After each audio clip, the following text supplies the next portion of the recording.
আচ্ছা শোনো না, আজকে না তোমাদের সামনে একটু কাঁদবো। হ্যাঁ, কোনো ইন্ট্রোডিউসিং নেই, কিছু নেই, খানিকটা মন খারাপের কথাটাই তোমাদের কাছে শেয়ার করব।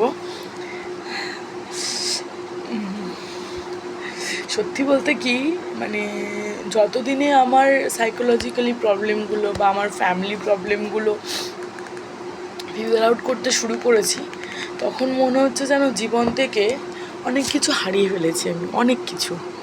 সেই ছোটোবেলায় ক্লাস 7-8-এ পড়ার সময় আমার মা আমাকে বাড়ি থেকে নিয়ে স্কুলে যেতেন, বাড়িতে আসতেন, আমাকে নিয়ে সময় কাটাতেন।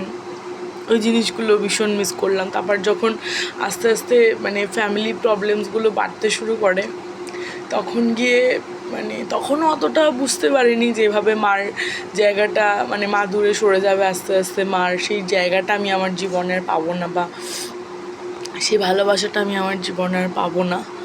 তো এবার এখন অনেকটা ম্যাচিওর, তো আমার মনে হয়, কারণ মানে কাউকে দেখাই না হয়তো, বাট স্টিল আমার মনে হয় যে অনেকটাই ম্যাচিওর এবং একটা অকর্মার ঢেকি। তো যাই হোক, এবার বিগত 3 বছর ধরে ঘটনাটা ঠিক এরকম যে আমার যখন রাত্রিবেলা ভীষণ কষ্ট হয়, আমি সমানে কোলবালিশটাকে আঁকড়ে ধরে মা মা মা মা বলতে বলতে ঘুমাই। মা কোথায় আছো, মা কোথায় আছো।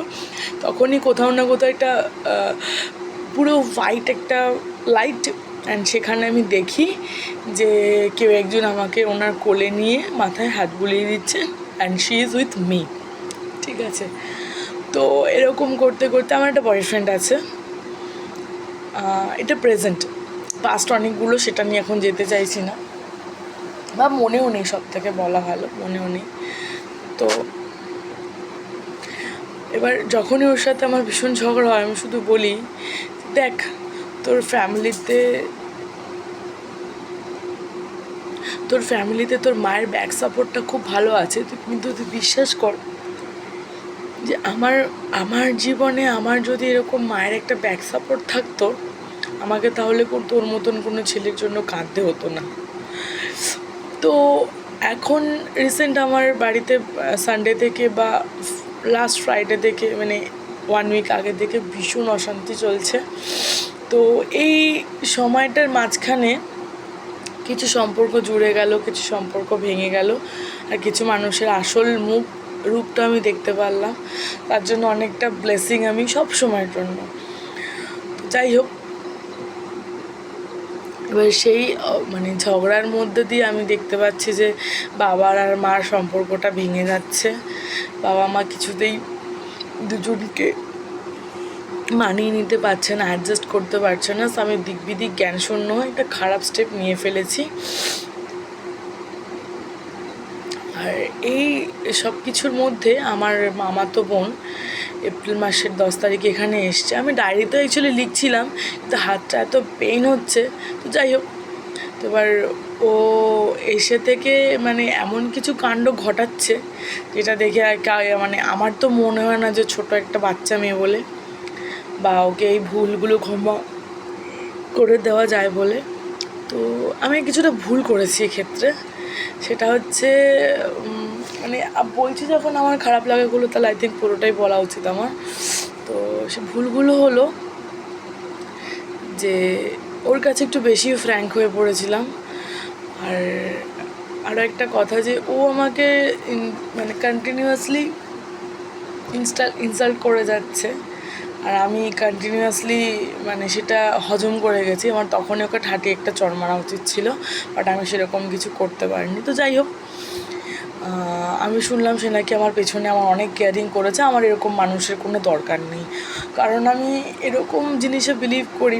আমার বয়ফ্রেন্ডের সঙ্গে মনে অনেক মারামারি হয়েছে, তো একবার এরকম মারামারি হচ্ছে, তো we both are poles apart. Like মানে আমি ঝগড়া হলে ওখানেই থেকে যাব, আর ও ঝগড়া হলে ওখান থেকে পালিয়ে যাবে। এবার ঝগড়া হতে হতে ও ওখান থেকে চলে গেছে।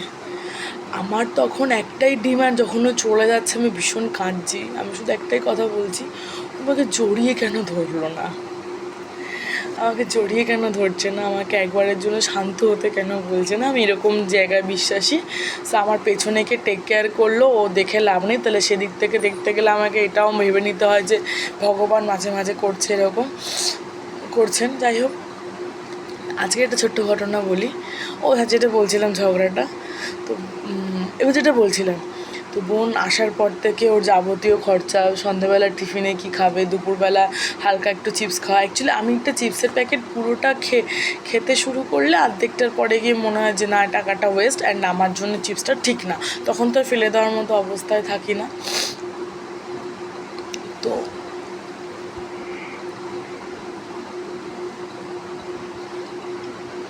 তাই জন্য আমিও খেয়েছি, ওকেও খাইছি। আমি শুধু তার পরিবর্তে চেয়েছি যে ও আমার সঙ্গে থাকবে, কারণ আমি ওর সঙ্গে হ্যাবক কিছু রাফ বিহেভিয়ার করে বা হ্যাবক কিছু গালাগালি দিয়ে কথা বলিনি। জাস্ট ও আমাকে কোম্পানি দেবে। খুব ক্লিয়ারলি বলছি, আমি বাপু আবার রাগ ঢাক করে কথা বলতে পারি না। তো আমি দেখছিলাম ও কন্টিনিউয়াসলি, মানে যতটুকু ওর স্বার্থ আমার সাথে ছিল, চিপস খাবো বা কুরকুরে খাবো, ততটুকুই আমার সাথে ছিল। আদারওয়াইজ ও আমার মা, মানে ওর পিসিকে ছাড়া কিছুই দেখতে পাচ্ছিল না।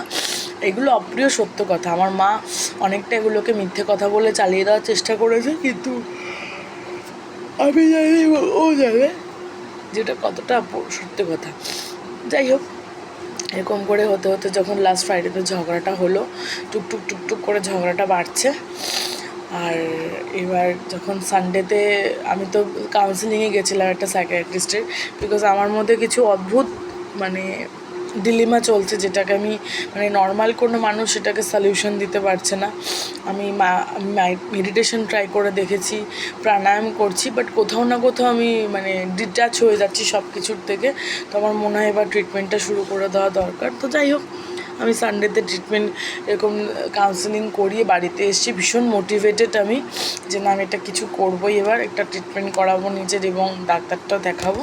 বাড়িতে এসে দেখছি আমার মা এবং আমার বোন, আমার তো বোন বাড়িতে পুলিশ নিয়ে আসছেন। এটা আমার কাছে ভীষণ একটা মানে ফোবিয়াটিক ব্যাপার স্যাপার। জানি না যদিও মানে এই শব্দগুলোর মানেটা এটা বার করতে পারছি কি না। তো আমার তো দিক বিদিক জ্ঞানশূন্য অবস্থা, যে আমি কী করবো না, মাথায় মাকে অনেক বোঝানোর চেষ্টা হচ্ছে, মা কিছুতেই নারাজ। হয়তো আমি বোঝানোর টোনটা চেঞ্জ করেছি, কারণ পোলাইটলি বোঝায়নি।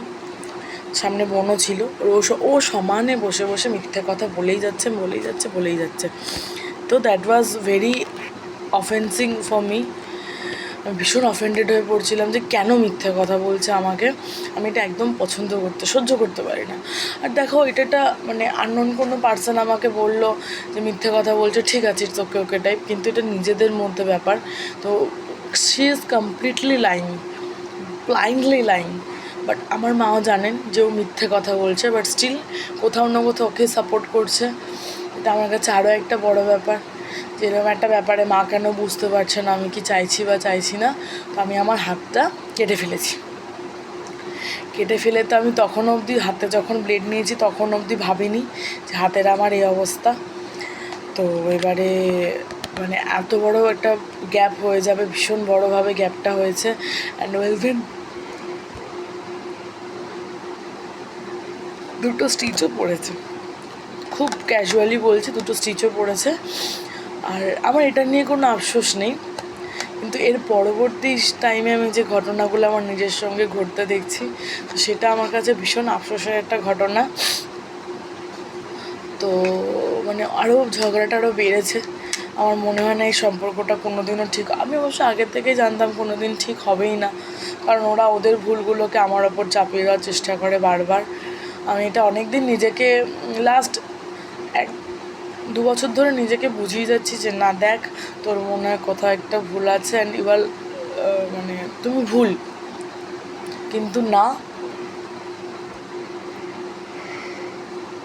আমি আমি আর নিজেকে এভাবে হার্ট করে নিজেকে সব কিছুতে ভুল করতে এতটাই ছোট করে ফেলেছি, আর নিজে উঠে দাঁড়াতে পারছি না বা নিজে কনফিডেন্স পাচ্ছি না। তো এবার আজকে যে ঘটনাটা আমি ডায়েরিতে লিখতে চাইছিলাম, যেটা অনেকটা ব্রিফলি হয়ে যাবে, সেসব কিছুই বলতে চাইছি না, জাস্ট ছোট্ট দুটো ঘটনা। আমার এই হাত কাটার জায়গাটায় ভীষণ ড্রেসিং চলছে, তো ডক্টর আমাকে বলেছিলেন যে যেদিন ড্রেসিং করানো হয়েছে মানে রোববার দিন ড্রেসিংয়ের পরে 3-4 দিন পরে ড্রেসিংটা খুলে ফেলতে ইট উইল বি ফাইন। তো আমি একটু মানে ঝামেলা ঝগড়ার মধ্যে দিয়ে কী হয় মাথা থেকে বেরিয়ে যায়, যেটা খুব ইজিলি ঘটনা বেরিয়ে গেছে মাথা থেকে। তো এবার আমি আমাদের পাড়ার একটা মেডিকেল শপে কিছুটা লেন্ড করে করে আমি একটু ড্রেসিংটা করাচ্ছিলাম। তো এবার ওনারা বলছিলেন হ্যাঁ ড্রেসিংটা করো, খুব তাড়াতাড়ি রিকভারি করবেন, রিকভারি হচ্ছিল। তো আজকে কি একটা মনে হতে যে হাতের মধ্যে এই ব্যান্ডেজটা লাগানো আছে, ভীষণ পেইন হচ্ছে, কি একটা মনে হতে ব্যান্ডেজটা খুলেছি, দেখছি ছোটো ছোটো হলুদ হলুদ ডটস দুটো, আমি তো ফাটিয়ে ফেলেছি ডটস দুটো, দেখছি সমানে কন্টিনিউয়াসলি পুঁজ বেরিয়ে যাচ্ছে, মানে একটু জল বেরোচ্ছে আর কি। আর তার একটা কারণ অবশ্য আমি জল লাগিয়েছি। এবার যেটা বলতে আসা, আমার মা এবং আমার বোন দুজনেই শুনলেন যে আমার এরকম একটা অবস্থা, একটা বারের জন্য এসে বললেন না যে এরকম, আই থিঙ্ক ওরা খুব মজাই পেয়েছেন, যেটা খুব স্বাভাবিক ঘটনা একটা আমার কাছে। ইভেন বোনও এসে একবারের জন্য বললো না যে দিদি তোমার হাতটা কই দেখি কী হয়েছে না হয়েছে, ঠিক হয়ে যাবে, তুমি চিন্তা করো না। আমি তো একে ওকে তাকে পাগলের মতো র্যান্ডামলি কল করেই যাচ্ছি। আমি কিছুক্ষণ আগে একজন আমার কাকার সঙ্গে কথা বলে ঘরে ঢুকছি, তো কাকু বললেন যে একটু হাওয়াতে রেখে দাও, দ্যাট ফাইন। এবং ঢুকছি ঘরে, যখন সিঁড়ি থেকে এন্টার করছি তখন আমি দেখছি আমার বোন খুব যত্ন সহকারে আমার মার হাঁটু ব্যথাতে মলম লাগাচ্ছে এবং বারবার ধরে বলছে তোমাকে আগে সুস্থ হতে হবে। সো মানে এটা যে কত বড় একটা মানে ধাক্কা খাওয়ার ব্যাপার স্যাপার, আমি তো কেঁদে কেঁদে বলতে পারছি না, একটু আগে কাঁদছিলাম, কেঁদে কেঁদে বলতে পারছি না। আমি জানি না এরকম আমার মতো কার কার সাথে হয়েছে, যার সাথেই হয়েছে প্লিজ যদি বুঝতে পারি আমি তোমাদের সাথে কিছু হয়েছে, please do contact with me. আমি চেষ্টা করবো যতটা সম্ভব তোমাদের সাথে কথা বলা যায়। ইভেন আমার একজন সাবস্ক্রাইবার আমার সাথে প্রায় কথা বলেন। যাই হোক, এবার এর মধ্যে আরও দুটো ঘটনা বলি ছোট্ট করে। আমার দুজন খুব ক্লোজ মানুষের সঙ্গে কথা হয়, একজন তো রীতিমতো মানে একদিক দিয়ে জড়িয়ে ধরছে, একদিক দিয়ে গালিগালাজ করেই যাচ্ছে, হ্যাঁ পাগল তুই কেন এরকম করেছিস, তোকে তো ভোগ করতে হচ্ছে, দেখ কীরকম লাগছে। Actually he is worried about me. আর একজন ফ্রেন্ড, আমি ভীষণ ট্রমাটাইজ অবস্থায়, মানে আমি চাইছিলাম যে কেউ একজন আমাকে টেক্সট করে, একটু কল করে, অ্যাটলিস্ট টেক্সট করেই বলুক তুমি ঠিক আছো তো, তোমার হাতটা এখন কেমন আছে গো। কেউ বলেনি এটা অ্যাকচুয়ালি আমার সাথে কেউ কখনো করেনি। তো রিসেন্ট একটা মানে ভিডিও দেখলাম যে আমাকে কেউ অল্পের জন্য পাত্তা দেয়নি, কেউ আমাকে একটুর জন্য রেসপেক্ট করেনি, আমার সঙ্গে ওই ভিডিওটার ভীষণ একটা মিল রয়েছে। তো একটা একজন বান্ধবী আমাকে টেক্সট করে বলছি কী গো একবার তো আমার হাতটার কথা জিজ্ঞাসা করতে পারতে গো, তুমি যে তোমার অন্য বন্ধুদের কথা এত আমাকে বলছো। তো she is very comfortable and very easy to speak that, যে তুমি তো হাতটা ইচ্ছা করে কেটেছো গো, আমি তো সেখানে খোঁজ নিতে পারি না, তাই জন্য তোমাকে সাফার করতে হচ্ছে, যেহেতু তুমি সেটা ইচ্ছে করে করেছো। কিন্তু এটা যদি অ্যাক্সিডেন্টালি হতো আমি তাহলে তোমার খোঁজটা নিতাম। আমি না জাস্ট নাম্ব যে একটা ঘটনা হয়ে গেছে, তুমি কি করে আমাকে এরকম করে বলতে পারো। অ্যান্ড শি নো দ্যাট আমার কী কী ফিজিক্যাল প্রবলেমস রয়েছে, তারপরেও আমার সঙ্গে এরকম বিহেভ করলো। হয়তো একটা কথা তোমাদের বলি, হয়তো এই মানসিক সান্ত্বনাটা আমাদের জন্য ঠিক নয়, যে ওর তো দুটো হাত নেই, দুটো পা নেই, চোখে দেখতে পায় না, তোর তো সবই আছে, ভীষণ বাজে একটা মানসিক সান্ত্বনা। কারণ আমাদের যে মেন্টাল প্রবলেমটা দিয়ে আমরা যেটা সাফার করি, বা যে মেন্টালি অ্যাকিউজ আমাদের করা হয়, বা ফিজিক্যালি মেন্টালি টর্চার করা হয়, আমাদের ট্রমাটাইজ হতে বাধ্য করা হয়, সেরকম অবস্থা থেকে মনে হয় ওই হাত কাটা মানুষগুলোর মানে পাস্ট আউট হয় না।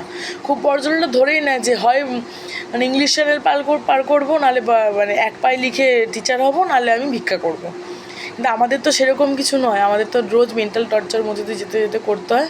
আর একটা মানে কথা যেটা মানে আমি রিসেন্ট খুব বুঝতে শিখেছি, যে এই যে খারাপ সময়টা একটা না একটা দিন অবশ্যই কেটে যাবে, এই মানুষগুলো জীবনে থাকবে, কিন্তু আমার বোন হোক বা আমার ভাই হোক বা আমার বান্ধবীই হোক, আমি তাদেরকে ক্ষমা করতে পারবো না কি আমি আর ঠিক জানি না। কারণ একটা মানুষ হয়তো পরে বলে যে না কখন এরকম কাজটা করো না, তুমি খুব ভুল কাজ করেছো, বাট এরকম করে যদি কেউ মানে কেউ বলতে পারে, সেটা আমার এখনও out of the brain, out of the universe যাকে বলে, যে তুমি তো হাতটা ইচ্ছা করে, শোনো তোমার একটা কথা বলি, তুমি তো হাতটা ইচ্ছা করেই কেটেছো, সুতরাং এই জন্য তুমি কষ্ট পাচ্ছ। বাট তুমি যদি অ্যাক্সিডেন্টালি কাজটা হতো তাহলে আমি অবশ্যই তোমার খোঁজ নিতাম। ভাই দরকার নেই। আমি অনেক দিন আগে থেকেই মানুষকে নিয়ে একটু ফোবিয়াতে রয়েছি। মানুষ কেন আমার জীবনে আছে বা ওরা না থাকলেই ভালো হয়, পাগল হতেও রাজি। মানুষকে আমার কোনো দরকার নেই, তো এরকম মানুষেরও আমার জীবনে আর কোনো দরকার নেই। Thank you.